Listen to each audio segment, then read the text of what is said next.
Imagine waking up in a world where your every decision, your every meal, and even the survival of your family is dictated not by laws or technology, but by the land you till, the livestock you raise, the coins you hold, and the invisible hands of powerful men who profit while the majority struggles to survive. This was the world of Jesus, harsh, unyielding, and yet deeply human. It was a world dominated by agriculture, trade, taxes, and social hierarchies. A world where wealth and power were concentrated in the hands of a few, and the majority lived in daily uncertainty, facing the constant pressure of labor, scarcity, and obligation. Most people were farmers, shepherds, and fishermen, working from sunrise to sunset in fields of wheat, barley, olives, figs, and grapes. Families pressed olives to make oil, harvested grain to feed themselves and pay taxes, and tended animals that provided milk, wool, or labor. One poor harvest could mean starvation. One bad season could plunge a family into debt bondage. And even a successful year could be barely enough to meet the crushing demands of taxes, tithes, and temple contributions. Taxes were omnipresent and relentless. The Roman Empire imposed tribute through tax collectors known as publicani, who often collected more than the legal quota and kept the difference for themselves. On top of that, every Jewish male over 20 had to pay an annual half shekel for the temple in Jerusalem, and tithes required giving a portion of one's harvest to the priests. These financial obligations could consume half or more of a peasant's produce, leaving families in a precarious state of survival. The weight of taxation was not merely economic, it was psychological and social, generating resentment, tension, and a deep awareness of inequality.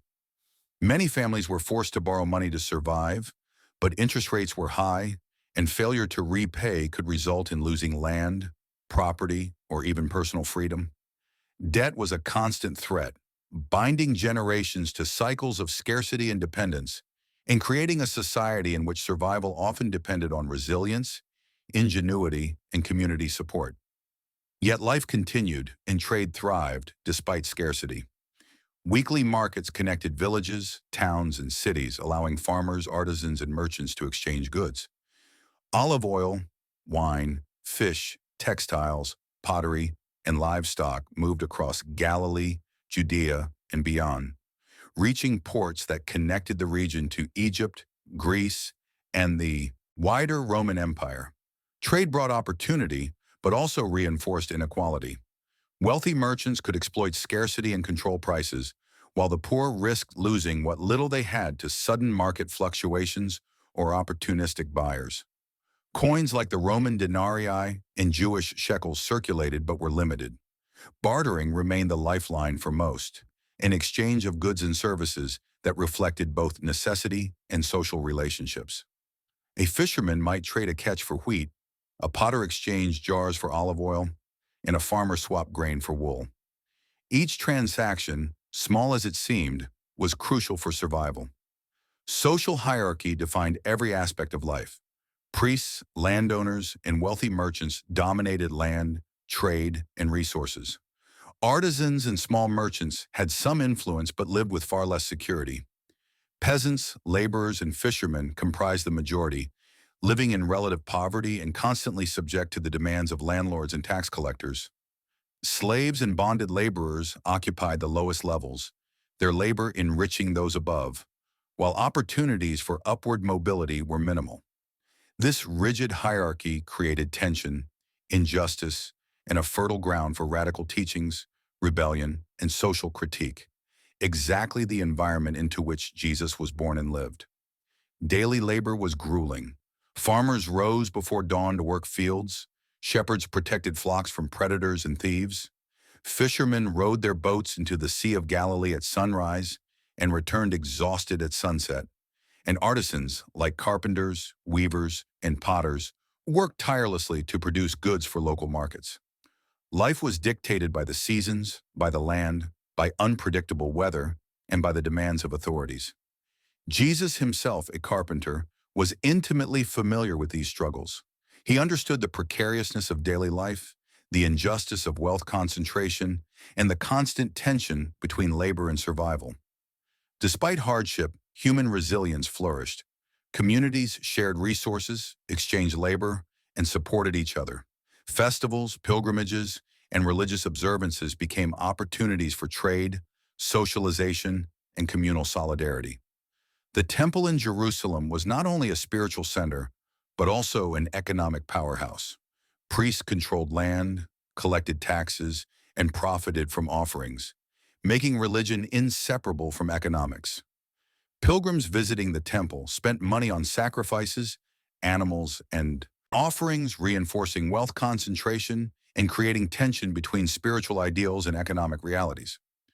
The Roman Empire further shaped the economy. Roads, ports, and standardized currency integrated Judea into a global system, enabling trade across the Mediterranean. Grain from Egypt, wine from Greece, and olive oil from Galilee traveled long distances. Yet these connections also exposed local farmers and laborers to forces beyond their control. Prices fluctuated due to distant harvests, and imperial taxes could be imposed suddenly, creating financial vulnerability. The economy was a complex web of opportunity, dependence, and risk, highlighting the disparities between the elite and the majority.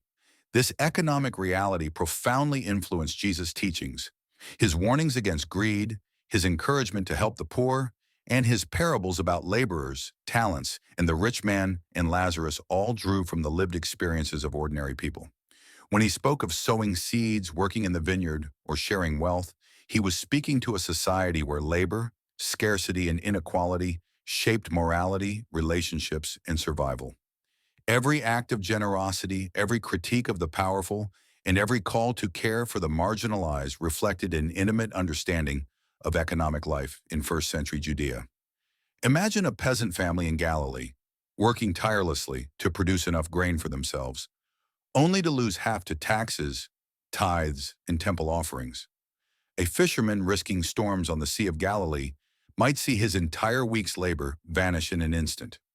A carpenter or artisan labored long hours to provide goods for the market, only to face competition, scarcity, and unstable demand. Yet through cooperation, sharing, and community bonds, ordinary people survived, demonstrating resilience that was both practical and moral. Wealth, however, remained concentrated in the hands of a few, amplifying inequality and creating a system in which power dictated opportunity and scarcity dictated morality. Understanding this economy is essential to understanding Jesus' ministry. His radical teachings challenged the wealthy, uplifted the poor, and emphasized moral responsibility in a world dominated by structural inequality. Parables and sermons were not abstract morality lessons, but reflections of real struggles, highlighting the contrast between the abundance enjoyed by elites and the precarious survival of the majority. His life and message were intertwined with the economic realities of his time, showing how systems of power, debt, labor, and scarcity shape society and morality. From the farmer in the field to the fisherman on the lake, from the peasant paying taxes to the artisan crafting goods, the economy of Jesus' time was a world of struggle, resilience, and moral challenge. It shaped daily life, influenced religious practice, dictated social hierarchies, and provided the backdrop for teachings that continue to resonate today. By examining these realities, we not only understand history, but gain insight into the persistent patterns of inequality, power, and human resilience that continue to shape societies in the modern world. The economy of Jesus' time teaches us lessons about survival, morality, community, and the human spirit. Lessons that are as relevant today as they were 2,000 years ago.